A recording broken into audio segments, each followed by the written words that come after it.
श्री स्वामी समर्थ. आपल्या सर्वांना माहिती आहे आज पौर्णिमा लागली आहे ती उद्या दुपारी 2:31 संपणार आहे.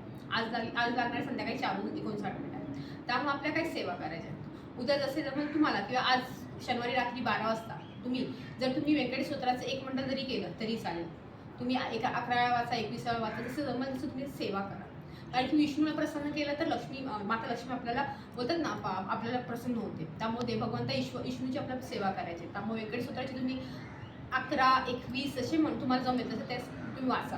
ते तुम्हाला खूप छान आहे. सोबत तुम्हाला आज नाही जमलं तर उद्या तुम्ही दिवसभरामध्ये विष्णू सहस्रनाम एकदा वाचा किंवा श्रवण करा तरी चालेल. व्यंकटेश स्तोत्र तुम्ही वाचलात तर खूप छान आहे. श्रीसूक्तम, महालक्ष्मी अष्टकम हे जर तुम्ही एकदा जरी वाचलं तरी चालेल. सोबत सिंधपुंजिका स्तोत्र हे जरी तुम्हाला जर वाचायला जमलं तर तुम्ही नक्की एकदा वाचा किंवा 11 वाचलं तरी चालेल किंवा 16 वाचलं तरी चालेल. उत्तम राहील. आता सगळ्यांमध्ये आपले पारायण चाललं आहे दत्तगुरूंचं. त्यामुळे आपल्याला दुर्गाशक्तीचा पाठ करणं कठीण होईल. ज्यांना जमेल त्यांनी नक्की करा. जे पारायण करत नाहीये आता त्यांनी दुर्गाशक्तीचा पाठ जरी केला तरी चालेल किंवा त्यांनी कुंजिका स्तोत्र जरी 11 वेळा 21 वेळा वाचलं तरी चालेल. ह्या सेवा ह्या खूप महत्त्वाच्या आहेत. देवीची आपल्या भगवंताची आपल्याला प्रसन्न करून घेण्यासाठी करायचं. कारण आपल्या घरात सुख शांती समृद्धी नांदाईल, समाधान राहावं, सगळ्यांचं आरोग्य चांगलं राहावं यासाठी या सगळ्या सेवा करायच्या. या सेवा नक्की करा. श्री स्वामी.